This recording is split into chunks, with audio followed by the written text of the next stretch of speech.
अस्सलाम वालेकुम senior one. कैसे स्टूडेंट्स आप लोग? ठीक ठाक है? ओके। आफ्टर विंटर वेकेशन आज से हम स्टार्ट करेंगे बेटा बेसिकली आपका फाइनल टर्म का सिलेबस। फर्स्ट ऑफ ऑल, सबसे पहले आज मैं आपको फाइनल टर्म का सिलेबस राइट डाउन करा रहा हूँ। पहले वो आप नोट कर लें, देन हम स्टार्ट करते हैं फर्स्ट टॉपिक। ओके, तो फर्स्ट ऑफ ऑल फर्स्ट आप नोट डाउन कर लें फाइनल टर्म का सिलेबस।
ओके क्लास, तो जो आप लोगों का बेसिकली फाइनल टर्म का सिलेबस है, इस फाइनल टर्म के सिलेबस में ओवरऑल आपके पास फर्स्ट चैप्टर है अकाउंटिंग फॉर अनकलेक्टेबल डेट्स का।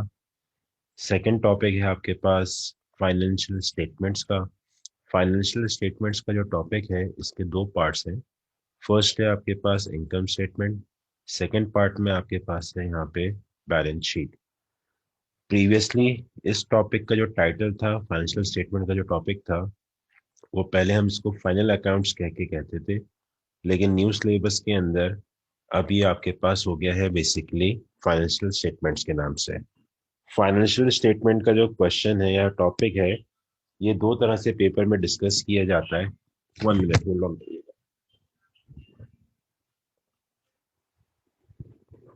फाइनेंशियल स्टेटमेंट का जो क्वेश्चन है, ये बेसिकली दो तरह से डिस्कस किया जाता है। फर्स्ट होता है आपके पास विद एडजस्टमेंट, और एक होता है आपके पास विदाउट एडजस्टमेंट। तो यहाँ पे सीनियर वन में इनिशियली जो हम फाइनेंशियल स्टेटमेंट्स की प्रिपरेशन डिस्कस करेंगे, वो हम डिस्कस करेंगे विदाउट एडजस्टमेंट्स। ठीक है, इसमें फर्स्ट होगा आपके पास इनकम स्टेटमेंट, सेकंड होगा आपके पास बैलेंस शीट। फिर आप आएंगे फाइनल टीम के लास्ट टॉपिक में, that is bank reconciliation statement. ठीक है बेटा, तो ये है आपका ओवरऑल फाइनल टर्म का सिलेबस। अब हम स्टार्ट करते हैं फाइनल टर्म का फर्स्ट टॉपिक, जो कि है आपके पास अकाउंटिंग फॉर अनकलेक्टेबल डेट्स या फिर bad dates.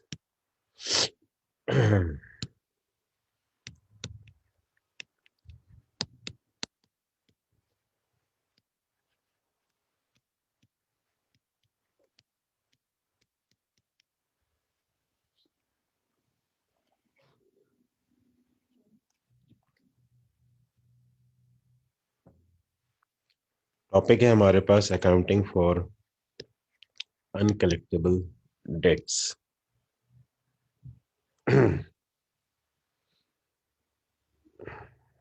Okay class, accounting के बारे में आपको ये बताया गया था इनिशियली कि accounting is a system to record business transactions. कि अकाउंटिंग बेसिकली एक सिस्टम है, और इस सिस्टम में बिजनेस रिलेटेड जितनी भी इंफॉर्मेशंस होती हैं उनको रिकॉर्ड किया जाता है। अब टॉपिक का जो टाइटल है वो है बेसिकली हमारे पास अकाउंटिंग फॉर अनकलेक्टेबल डेट्स। अब फर्स्ट क्वेश्चन इज दैट कि सर ये अनकलेक्टेबल सॉरी।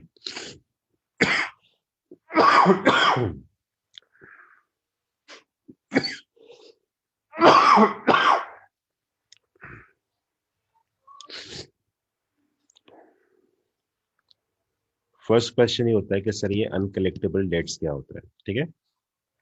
अनकलेक्टेबल डेट्स कहें या फिर आप इसको कहें बेड डेट्स, बात बेसिकली होती है सेम। अब अनकलेक्टेबल डेट्स या फिर बेड डेट्स है क्या, तो इसकी एक छोटी सी डेफिनेशन है कि अनकलेक्टेबल डेट्स या फिर बेड डेट्स का मतलब होता है are those debts which are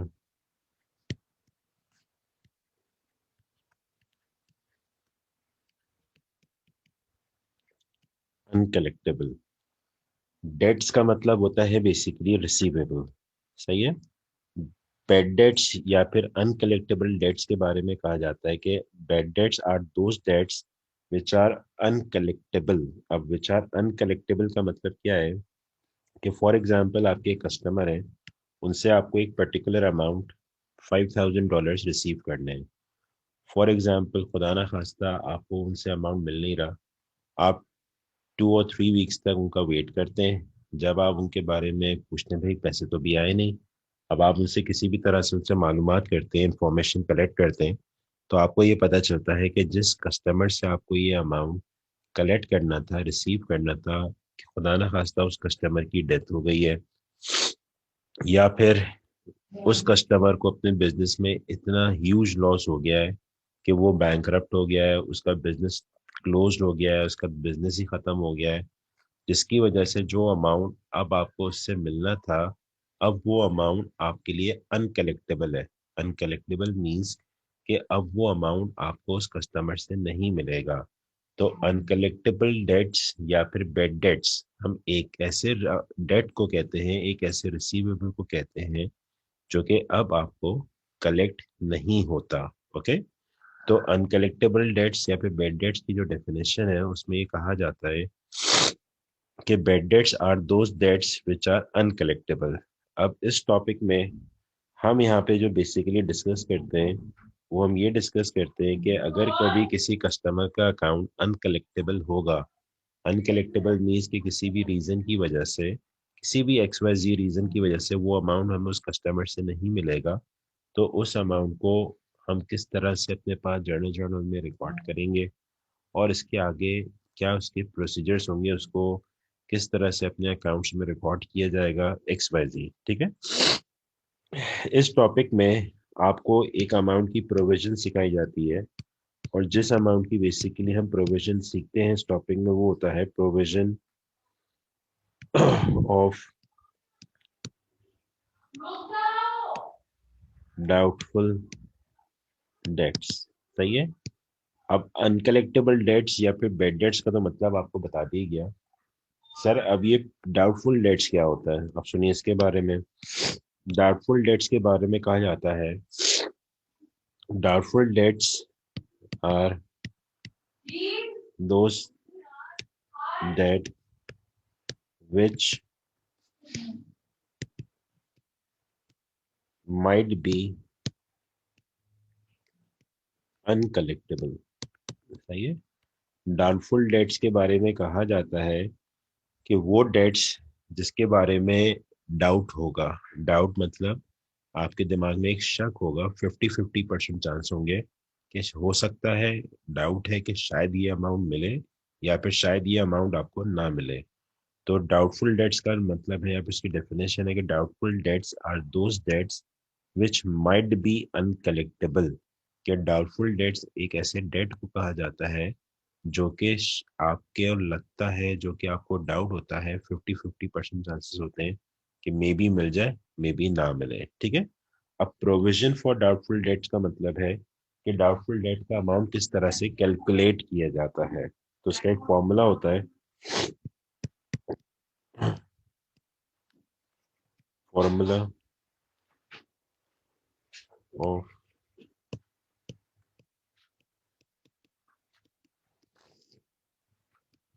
provision of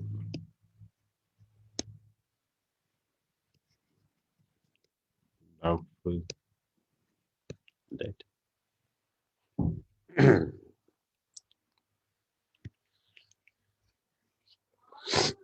ये फॉर्मूला आज आप लोग लिख लें। इस फॉर्मूले पे बेसिकली फिर जो बात है वो हम करेंगे नेक्स्ट क्लास पे, ठीक है। प्रोविजन फॉर डाउटफुल डेट का फॉर्मूला है ट्रेड रिसीवेबल, जो भी होगा अगर उसमें से कोई अमाउंट अनकलेक्टेबल होगा, अनकलेक्टेबल मींस बेड डेट्स का होगा, तो आप उसको माइनस करेंगे, आपके पास आ जाएगा रिमेनिंग ट्रेड रिसीवेबल। तो फिर आप अप्लाई करेंगे परसेंटेज ऑफ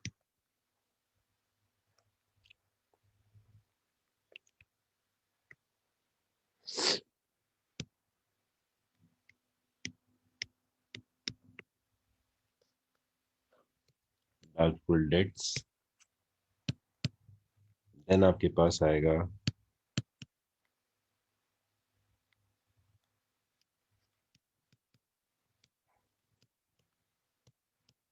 एस्टिमेटेड अमाउंट।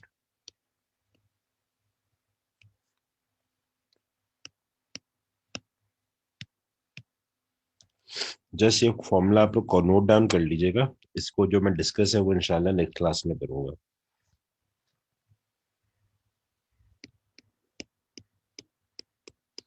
क्योंकि इसके लिए आपको एक प्रॉपर एग्जांपल देनी पड़ेगी फॉर्मूले के इम्प्लीमेंटेशन को समझाने के लिए।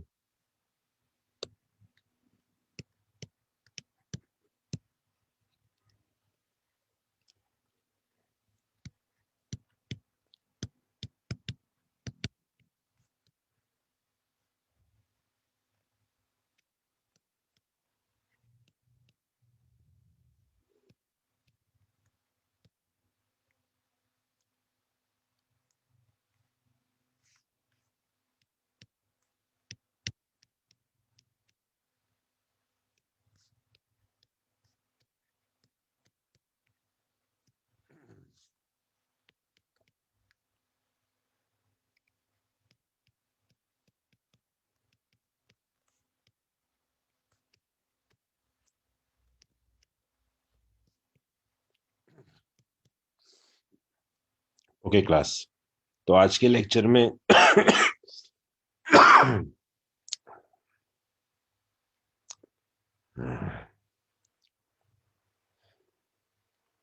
तो आज के लेक्चर में सबसे पहले आपको हमने क्लास में डिस्कस किया था फाइनल टर्म का syllabus.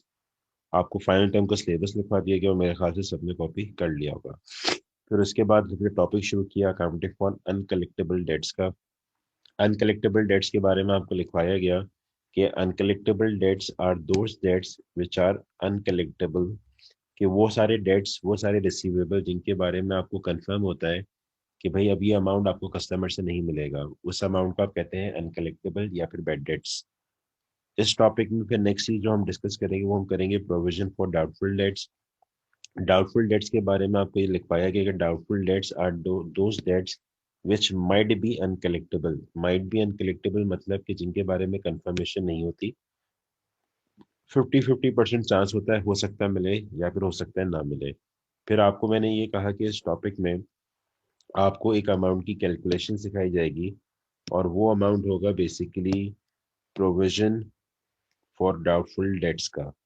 Provision for doubtful debts का फॉर्मूला मैंने आपको लिखवा दिया है। मैं फॉर्मूला जस्ट रीड कर रहा हूँ, एक्सप्लेन नहीं कर रहा। नेक्स्ट क्लास में एग्जाम्पल के थ्रू मैं इसको एक्सप्लेन करूंगा। प्रोविजन फॉर डाउटफुल डेट्स का फॉर्मूला है trade receivable minus bad debts equals to remaining trade receivable multiply percentage of doubtful debts equals to estimated amount minus previous balance of provision for doubtful debts equals to increase or decrease in provision for doubtful debts। Just इस फॉर्मूले को आप लोग copy कर लें, next class के अंदर फिर ये आपको मैं एक्सप्लेन कर दूंगा। ओके क्लास, इंशाल्लाह बेटे। फिर नेक्स्ट क्लास में मुलाकात होती है, क्योंकि जरा गला मेरा काफी डिस्टर्ब है। फिर नेक्स्ट क्लास में मैं आपको इस पे मजीद बात को कंटिन्यू करते हैं। ओके।